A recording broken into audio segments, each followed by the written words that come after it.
কি হলো রাজকুমার, হঠাৎ এখানে দাঁড়িয়ে পড়লেন কেন? আমাদের শিকার করার স্থান তো এটা নয়।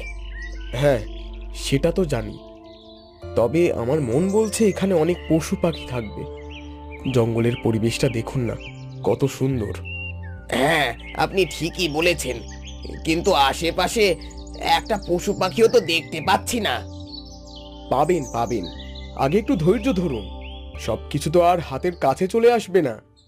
রাজকুমার, ওই দেখুন দূরে কি অপূর্ব সুন্দর পাখিটা গাছের ডালে বসে আছে। চলুন আর একটু এগিয়ে চলুন, তারপর তীর ছুড়বেন। না না, এর থেকে বেশি এগিয়ে গেলে ভয় পাখিটা উড়ে যেতে পারে। আমি এখান থেকে দাঁড়িয়ে দাঁড়িয়ে নিশানা লাগাচ্ছি। কিন্তু এত দূর থেকে নিশানা লাগানো তো একটু কষ্টের হবে। আচ্ছা, আপনি চেষ্টা করে দেখুন। সেনাপ্রধান, আমি এই রাজ্যের রাজকুমার। আপনি কি ভাবেন আমার প্রতিভা নেই? হয়তো আজকে প্রথম শিকারে এসেছি, তবে আপনারও দেখা দরকার আমার প্রতিভা কতটুকু। আরে রাজকুমার, আপনি রেগে যাচ্ছেন কেন? আমি তো কথাটা ওইভাবে বলিনি। আপনি কথাটা কিভাবে বলেছেন আমিও বুঝতে পেরেছি, তাই আপনারও দেখা উচিত আমিও তীর চালাতে দক্ষ। দেখলেন সেনাপ্রধান, তীর ছোড়ার সাথে সাথে পাখিটা আর দেখা যাচ্ছে না। নিশ্চয়ই ঠিক নিশানা লেগে পাখিটা নিচে পড়ে গেছে। আপনারা এখানে দাঁড়ান, আমি গিয়ে নিয়ে আসছি। একা যাবেন না, বিপদ হতে পারে। আমার আদেশ পালন করা আপনাদের কাজ, এখানেই দাঁড়াবেন। আমার অপমান তো আমি সহ্য করব না, একেবারে হাতে নাতে জবাব দেব। কে আবার আমার ধ্যানের মাঝে আমায় তীর মারলো? কার এত বড় স্পর্ধা? এই যে ঋষিবর, আমার পাখিটা কোথায়, যেটা আমি এই মাত্র শিকার করলাম? ও, তার মানে লক্ষ্য ভ্রষ্ট হওয়া তীরটা আপনার। রাজকুমার, আগে ভালো করে তীর চালাতে শিখুন, তারপর শিকার করতে বেরোবেন। এভাবে তো আপনি বিপদে পড়ে যাবেন। কি, আমাকে অপমান? ঋষিবর, আপনি জানেন আমি কে? আপনি জানেন আমার কত ধন সম্পদ আছে? দেখুন রাজকুমার, আমি আপনাকে খারাপ কিছু বলিনি, একটা ভালো পরামর্শ দিলাম। কারণ লক্ষ্য ভ্রষ্ট হওয়া তীরটা আমার গায়ে এসে লেগেছে। তাহলে সেটা আপনার দোষ। কে আপনাকে এখানে বসে থাকতে বলেছে? রাজকুমার, আপনি এখন রেগে আছেন, তাই আপনি আপনার মাথা ঠান্ডা করুন। আপনার মাথার ঠিক নেই। ঋষিবর, আপনি যেই কথাগুলো বললেন সেই কথাগুলো শুনলে যে কোনো মানুষ রেগে যাবে। রাজকুমার, আপনি আপনার মাথা ঠান্ডা করুন। আমি আবারও বলছি, আপনি পাশের রাজ্যের রাজকুমার বলে আপনাকে এখনো বোঝাচ্ছি, না হলে এতক্ষণে থাকো, সব বলে লাভ নেই। আপনি মাথা ঠান্ডা করুন। কি করবেন আমায়? এই তলোয়ারটা দেখতে পাচ্ছেন? একবার গলায় চালিয়ে দিলে আপনার খেলা শেষ হয়ে যাবে। আপনার মধ্যে বড্ড অহংকার দেখছি। কিসের অহংকার? টাকার অহংকার, তাই না? আমি আপনাকে অভিশাপ দিচ্ছি, আপনি সারা জীবন একটা কাক হয়ে জীবন যাপন করবেন। বাবার একটা টাকাও ব্যবহার করতে পারবেন না। ঋষিবর অভিশাপ দেওয়ার সাথে সাথে রাজকুমার দুর্জয় একটা বিশ্রী দেখতে কাকে পরিণত হয়। তারপরে সেখান থেকে উড়ে যায়। সেনাপ্রধান, রাজকুমার তো এখনো ফিরে এলো না, এবার কি করবেন? সেটা তো আমারও চিন্তা। রাগ দেখিয়ে চলে তো গেলেন, কিন্তু ওখানে গিয়ে আবার কোনো বিপদে পড়লেন না তো? সেনাপ্রধান, এখানে দাঁড়িয়ে আর সময় নষ্ট না করাই ভালো। ওদিকে রাজকুমার যদি কোনো বিপদে পড়েন, তাহলে মহারাজ আমাদের ধরবেন। ঠিকই বলেছ, চলো আমরা জঙ্গলটায় একবার খুঁজে দেখি। যেটা পারবে না সেটা স্বীকার করে নিলেই হয়। কেন যে এরা রাগ দেখিয়ে নিজেদের প্রমাণ করতে চায় জানি না বাপু। এবার আমাদের খাটনি বেড়ে গেল। মাঝে মাঝে রাগ তো আমারও হয়, কিন্তু কি আর করা যায় বলো? রাজকুমার বলে কথা, ওদের সেবা করাটাই আমাদের কাজ। হ্যাঁ, মাঝে মাঝে মনে হয় এসব করার থেকে অন্য কিছু কাজ করা অনেক ভালো, কিন্তু এখানে যে টাকা বেশি তাই ছেড়েও যেতে পারছি না। এসব কথাবার্তা পরে হবে, আগে নিজেদের কাজটা করতে হবে, না হলে মহারাজ কিন্তু আমাদের ছেড়ে দেবেন না।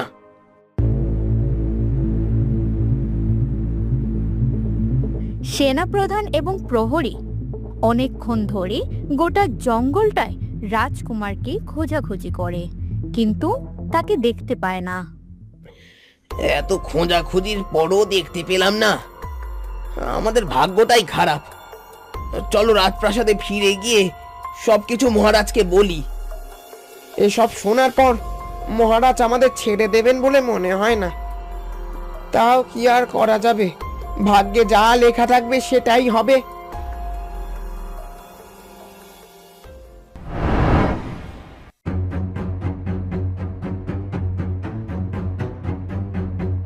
মহারাজ, মহারাজ সর্বনাশ হয়ে গেছে।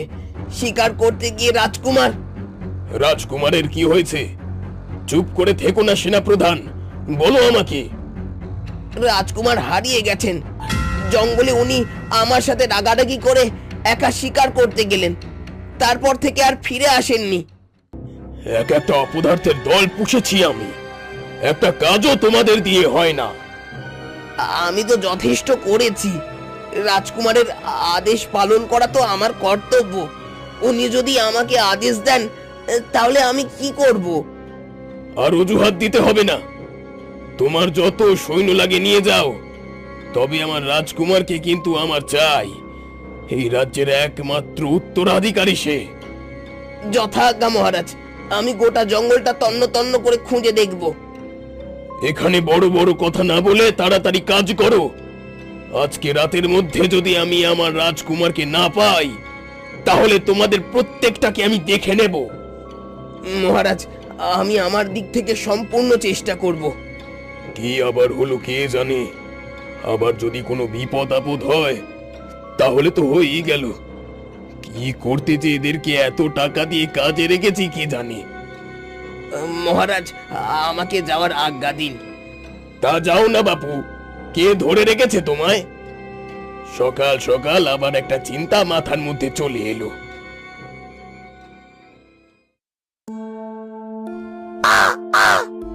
এ আমি কি করে ফেললাম?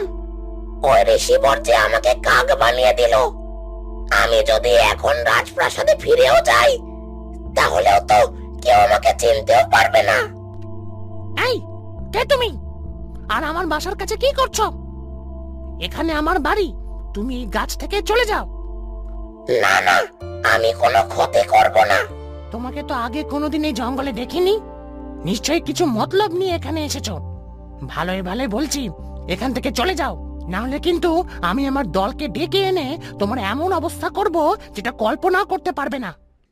বলছি, আমি তোমার ক্ষতি করব না গো, আমায় বিশ্বাস করো। আমার বড্ড ক্ষুধা লেগেছে, দয়া করে আমায় কিছু খেতে দাও। তোমাদের মতো কাককে আমরা বিশ্বাস করি না, আর আমি আমার খাবার কাউকে দিতে পারবো না। আমার বাসায় আমার ছানারা আমার জন্য অপেক্ষা করছে। আমি তোমায় কথা দিচ্ছি, পরে আমি তোমাকে অনেক খাবার এনে দেব। এখন আমাকে একটু খাবার দাও। এটা জঙ্গল, এখানে কি হতে পারে আমার ভালোভাবেই জানা আছে, তাই শুকনো কথায় চিড়ে ভিজবে না। এখান থেকে কেটে পড়ো।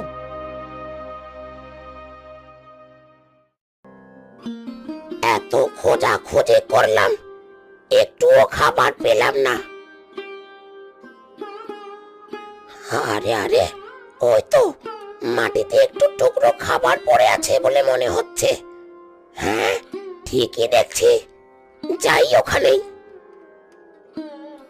কাক যখনই খাবারের কাছে নেমে এসে খাবারটাকে নিতে যাবে, ঠিক সেই সময় পিছন থেকে ময়না এসে তাকে ঠোকরাতে শুরু করে। আমার লাগছে, আমাকে মেরো না, বড্ড ব্যথা লাগছে। কিছু না বলে আমাকে এভাবে ব্যথা দিচ্ছে কেন? আমার দোষটা কোথায়? আমার খাবারটাকে নিতে যাচ্ছিস কেন? খাবার খাওয়ার খুব শখ, তাই না?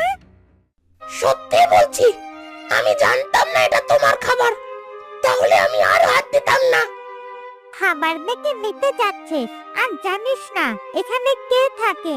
মিথ্যা কথা বললি। আমি সত্যি কথা বলছি, আর আমি যে কাক নই, রাজকুমার।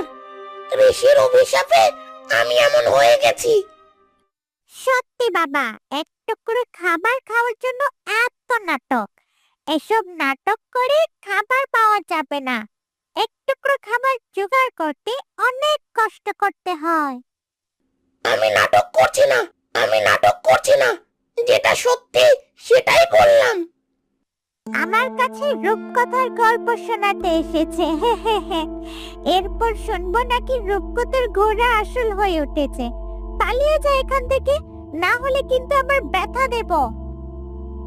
তোমরা কেন আমার কথা বিশ্বাস করতে চাইছো না? কারণ তুই একটা মিথ্যাবাদী, তাই জন্য কেউ তোর কথা বিশ্বাস করবে না। আর এই এলাকায় যেন না দেখি, এটা আমার এলাকা। যতদিন আমার ক্ষমতা আছে ততদিন এখানে আমি থাকবো। আমি তো কারোর ক্ষতি চাই না, সবার সাথে বন্ধুত্বপূর্ণ ব্যবহার করতে চাই। কিন্তু কেউ আমাকে ভালোভাবে কথা বলে বন্ধু বানাচ্ছে না। তুই জানা কাকেদের দলে, ওখানে গিয়ে বন্ধ করার চেষ্টা কর। তোদের মতো বিশ্বাসঘাতককে আমরা বন্ধু বানাই না। তোরা মানুষদের সাথে মিশিস, তোদের মনগুলো জটিল, তাই ঝুঁকি নেওয়ার কোনো ইচ্ছে নেই আমার।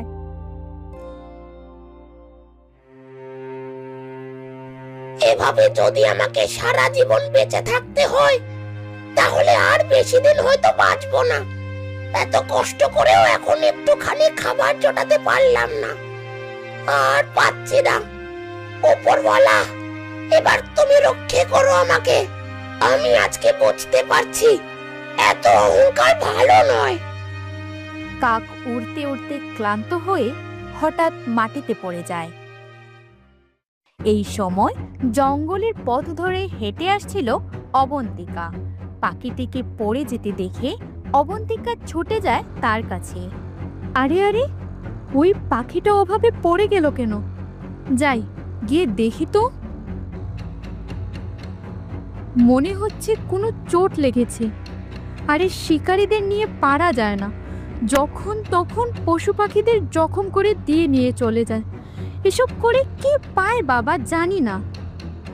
এটা তো একটা কাক, কিন্তু কোথাও চোট লেগেছে বলে তো মনে হচ্ছে না। তাহলে কিভাবে আকাশ থেকে পড়ে গেল? সে যাই হোক, এই কাকটাকে নিয়ে বাড়িতে যাই, বাবা হয়তো দেখলে বুঝতে পারবে।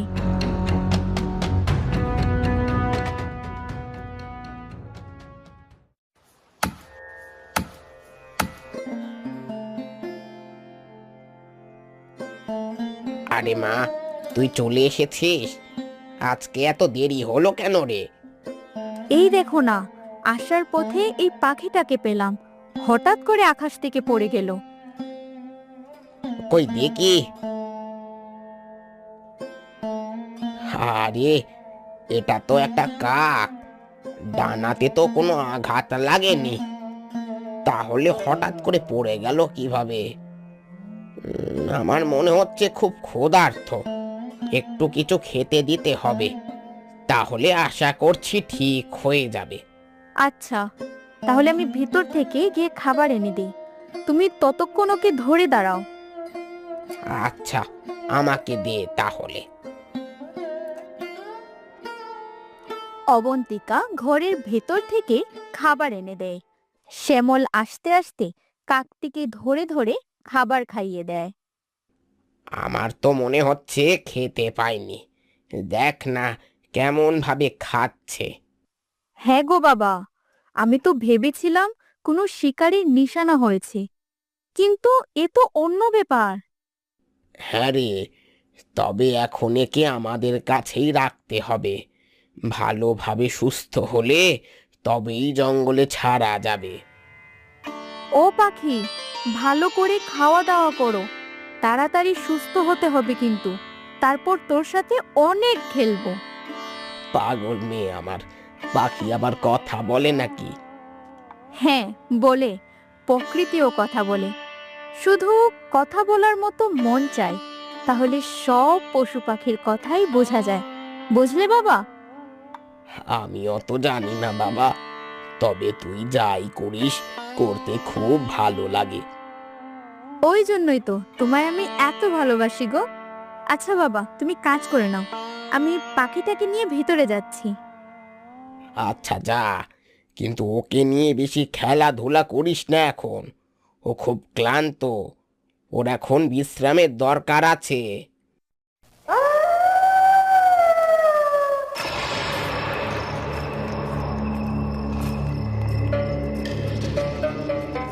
রাজপুত্র কোথায় গেল? সেই সকালে তো ডাকাতের উপদ্রব থাকে না, তাহলে কোথায় গেল?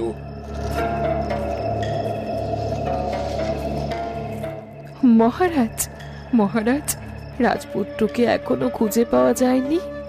এইসব এইসব আমি কি শুনছি? রানী, তুমি শান্ত হও, আমরা চেষ্টা করছি তো। তোমার রাজপুত্রের কিচ্ছু হবে না। নিশ্চয়ই আপনার ছেলেটার বিপদ হয়েছে। বারবার বারণ করেছিলাম, এখন শিকারে যাসনি।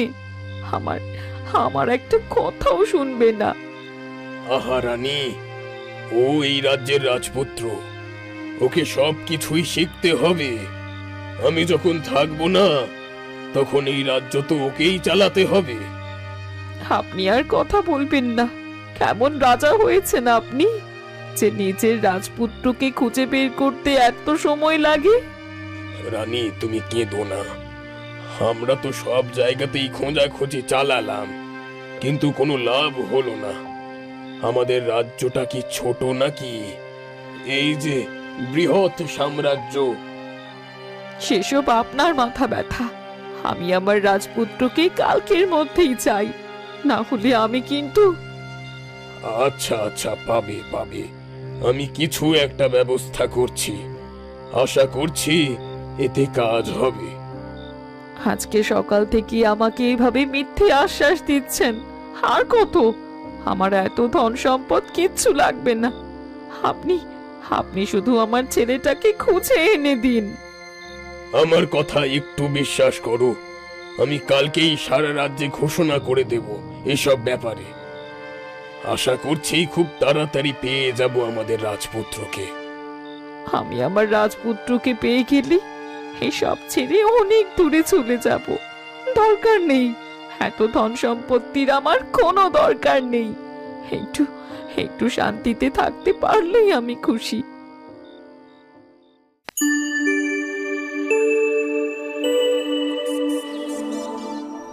শুনুন শুনুন শুনুন, সকল রাজ্যবাসী মন দিয়ে শুনুন। আমাদের রাজকুমারকে কাল থেকে খুঁজে পাওয়া যাচ্ছে না, তাই মহারাজ ঘোষণা করেছেন যে রাজকুমারকে খুঁজে দিতে পারবেন তাকে অর্ধেক সম্পত্তি তিনি দান করবেন। ওই তো সেনাপ্রধান, আমি যাই, গিয়ে বলি। আমার মা খুব চিন্তিত হয়ে পড়বে।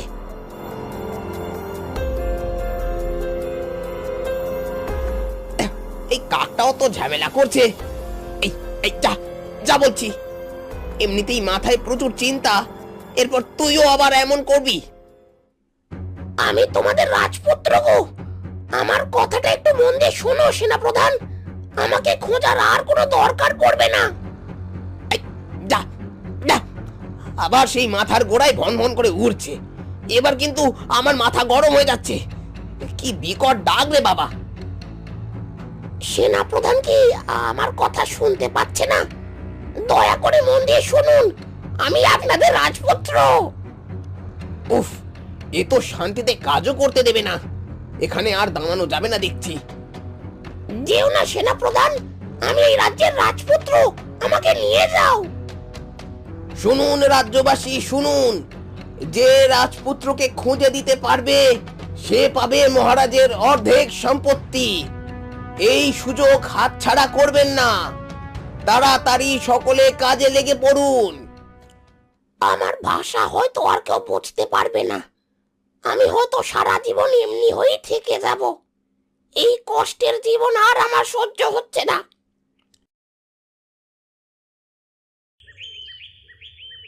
এই পাখিটা আবার কোথায় চলে গেল? উড়ে আবার পালিয়ে গেল না তো?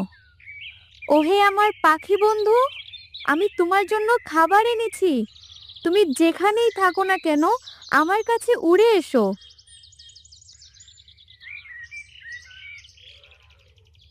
বড্ড ক্ষুধা লেগেছিল, ভালোই হলো খাবার পেয়ে গেলাম। পাখি, তুমি কথা বলতে জানো? আমি তোমার কথা শুনতে পেলাম। তুমি আমার কথা শুনতে পাচ্ছ? হ্যাঁ গো, আমি তোমার কথা শুনতে পাচ্ছি, কিন্তু তুমি কথা বলতে জানলে কি করে? আমি তো পাখি নই, আমি এই রাজ্যের রাজপুত্র। ঋষিমুনির অভিশাপে আমি পাখিতে রূপান্তরিত হয়ে গেছি। দয়া করে এই অভিশাপ থেকে আমায় মুক্ত করো। কিন্তু তুমি অভিশপ্ত হলে কিভাবে? এসব আমি পরে বলবো। তার আগে আমাকে এই অভিশাপ থেকে মুক্ত করে রাজার কাছে নিয়ে চলো। দেখবে তুমি রাজার অর্ধেক সম্পত্তি পেয়ে যাবে। অর্ধেক সম্পত্তি আমি পাবো? তাহলে তো আমার বাবাকে আর কষ্ট করতে হবে না। হ্যাঁ, ওই জন্যই বলছি, আমাকে যদি তুমি উদ্ধার করে নিয়ে যেতে পারো, তাহলে তোমাদের কষ্টের জীবন আর থাকবে না।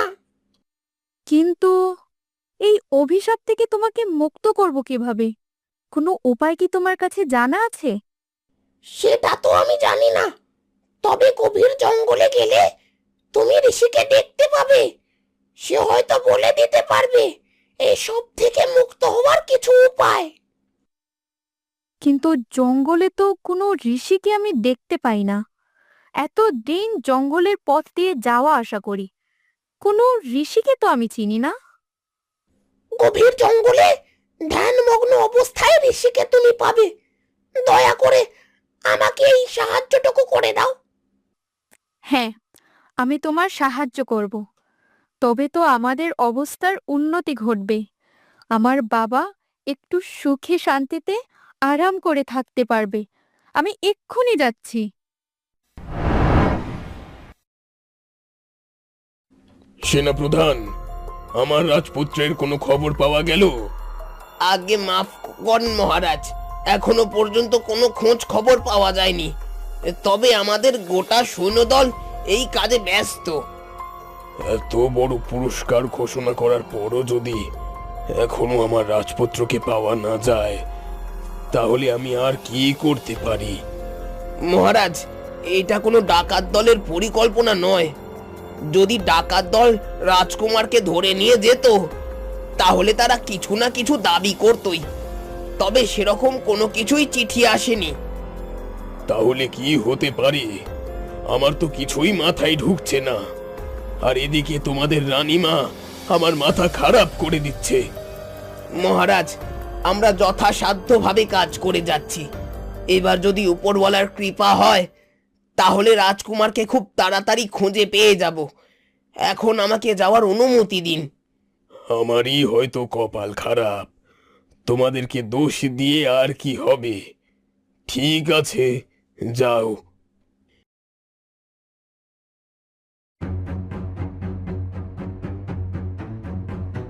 এত দিন খোঁজাখুঁজির পর অবশেষে ঋষিকে খুঁজে পেয়েছি। ঋষিবর, আপনার ধ্যান ভঙ্গ করার জন্য মাফ চাইছি। তবে খুব বড় বিপদে পড়ে আপনার কাছে এসেছি। কি হয়েছে রে মা? কয়েকদিন আগে আপনি আমাদের রাজ্যের রাজপুত্রকে অভিশাপ দিয়ে পাখি বানিয়ে দিয়েছিলেন। তাকে আপনি আবার পুনরায় মানুষে রূপান্তর করে নিন। আমি আপনার পায়ে পড়ছি। একবার অভিশাপ দিলে ফিরিয়ে নেওয়া যায় না রে, এই ক্ষমতা কারোর নেই। তাহলে কি আর কোনো দিন উনি মানুষে রূপান্তর হতে পারবেন না? একটা উপায় আছে, তবে সেটা কষ্টসাধ্য। আপনি আমায় উপায় বলে দিন। আমি সব কিছু করে হলেও রাজকুমারকে আবার মানুষ রূপে ফিরিয়ে আনব। নদীর নিচে যেতে হবে। সেখানে অনেক ঝিনুকের মধ্যেই পাবে এক উজ্জ্বল লাল রঙের ঝিনুক। সেই ঝিনুকের মধ্যে থাকবে এক উজ্জ্বল মুক্ত। সেই মুক্তোর ছোঁয়া পেলে সমস্ত অভিশাপ কেটে যাবে। ঋষি, আপনাকে অসংখ্য ধন্যবাদ। আমি এবার রাজপুত্রকে মানুষ রূপান্তর করতে পারবো। আরে পুরোটা শোনো, কাজটা অতটা সহজ হবে না। তাকে রক্ষা করছে এক বড় নাগিনী। তবে তাকে যদি তুমি তোমার উদ্দেশ্য বোঝাতে পারো, তবেই সেই ঝিনুককে তুমি নিয়ে আসতে পারবে। কিন্তু আমি কিভাবে এক নাগিনীকে আমার উদ্দেশ্যটা বোঝাবো? তার মাথায় হাত দিয়ে তোমাকে সমস্ত কিছু নিজের মনে ভাবতে হবে। যদি মনে খারাপ উদ্দেশ্য থাকে, তাহলে তৎক্ষণাৎ ওই নাগিনী তোমাকে মেরে ফেলবে। তার উদ্দেশ্য ভালো হলে সে নিজে তোমায় সাহায্য করবে। এতে কিন্তু তোমার জীবনের ঝুঁকি থাকবে। আমি আমার বাবার জন্য সব কিছু করতে পারি। এত কিছু বলে দেওয়ার জন্য অসংখ্য ধন্যবাদ আপনাকে।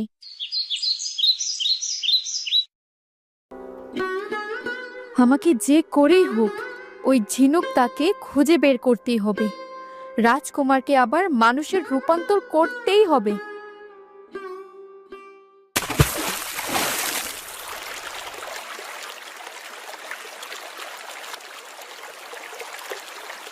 আরে ওই তো একটা লাল রঙের ঝিনুক দেখতে পাচ্ছি। তাহলে কি ওটাই? কে তুই? আর এখান থেকে চলে যা বলছি। এই জায়গাটা তোর জন্য নয়। তুমি আমার উপর আক্রমণ করো না। আমি কোনো খারাপ উদ্দেশ্য নিয়ে আসিনি। এই লাল ঝিনুক নিতে এসেছিস? তোর আজকে কোনো রক্ষে নেই। আমি জীবিত থাকতে এই ঝিনুক কাউকে নিয়ে যেতে দেব না। অবন্তিকা পালাতে থাকে, কিন্তু ঠিক তখনই ঋষির কথা তার মনে পড়ে যায় এবং সে ঘুরে গিয়ে নাগিনীর মাথায় হাত দিয়ে সব কিছু ভাবতে থাকে। ঠিক তখনই হয় চমৎকার। আমায় মাফ করো। আমি ভেবেছিলাম তুমি কোনো খারাপ উদ্দেশ্য নিয়ে এসেছিলে। এসো আমার সাথে। আমি তোমায় সেই লাল ঝিনুক দিচ্ছি। উফ, শেষ পর্যন্ত আমি কাজটা করতে পেরেছি। হ্যাঁ, চলো গো। এই লাল মুক্তোর প্রচুর ক্ষমতা, তবে একবার ব্যবহার করা হয়ে গেলে কেউ আর ব্যবহার করতে পারবে না। তুমি যেহেতু রাজপুত্রকে মানুষের রূপান্তর করে দিচ্ছ, সেহেতু আর কোনো ভয় নেই। তাই আমি তোমাকে এই ঝিনুক দিচ্ছি। আমার মনে হয়তো পেটস নেই। আমি প্রকৃতিকে খুবই ভালোবাসি, তাই হয়তো আজকে আমি সাফল্য পেলাম। অবশ্যই, যে প্রকৃতিকে ক্ষতি করতে চায় সে কখনোই আমার সামনে টিকতে পারবে না। এই যে তোমার লাল ঝিনুক, এটা নিয়ে তোমার কার্য সম্পূর্ণ করো।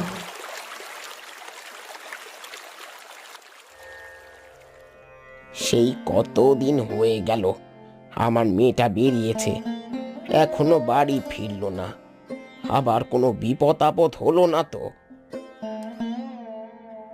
আমি এসে গেছি, কিন্তু খালি হাতে আসিনি। এই মুক্তো আমি নিয়ে এসেছি। মা, তুই ঠিক আছিস তো রে? তোর কোনো ক্ষতি হয়নি তো? না গো বাবা, আমার কোনো ক্ষতি হয়নি। তবে আমি সাফল্য পেয়েছি। এবার আর তোমাকে এত কষ্ট করে কাজ করতে হবে না। সারা জীবনই তো কষ্ট করে গেলে, এবার না হয় একটু আরাম করবে। আমি জানতাম তুমি পারবে। তুমি আমাকে মানুষে রূপান্তরিত করো, তারপর তোমার পুরস্কারের ব্যবস্থা আমি নিজে করে দেব। অবন্তিকা মুক্তটা পাখির গায়ে ছুঁয়ে দেয়। সঙ্গে সঙ্গে এই পাখির রূপান্তর হয়ে রাজকুমারে পরিণত হয়। আমি আবার আমার আসল রূপ ফিরে পেয়েছি। অসংখ্য ধন্যবাদ গো তোমাদের। তোমাদের এই ঋণ আমি কখনো ভুলবো না। হে, কি চমৎকার দেখলাম আমি! এখনকার যুগেও এসব হয় বলে আমি বিশ্বাস করতাম না, তবে আজকে বিশ্বাস করতে বাধ্য হলাম।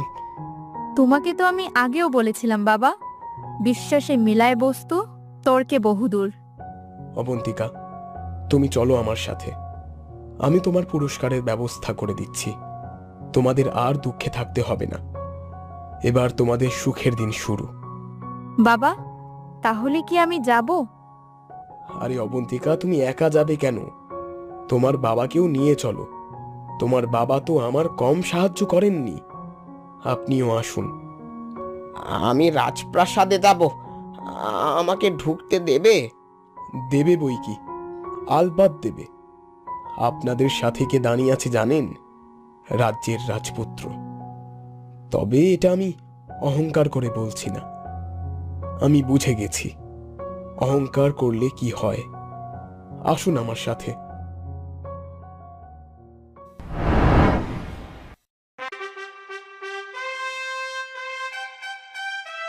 বাবা, আমি ফিরে এসেছি।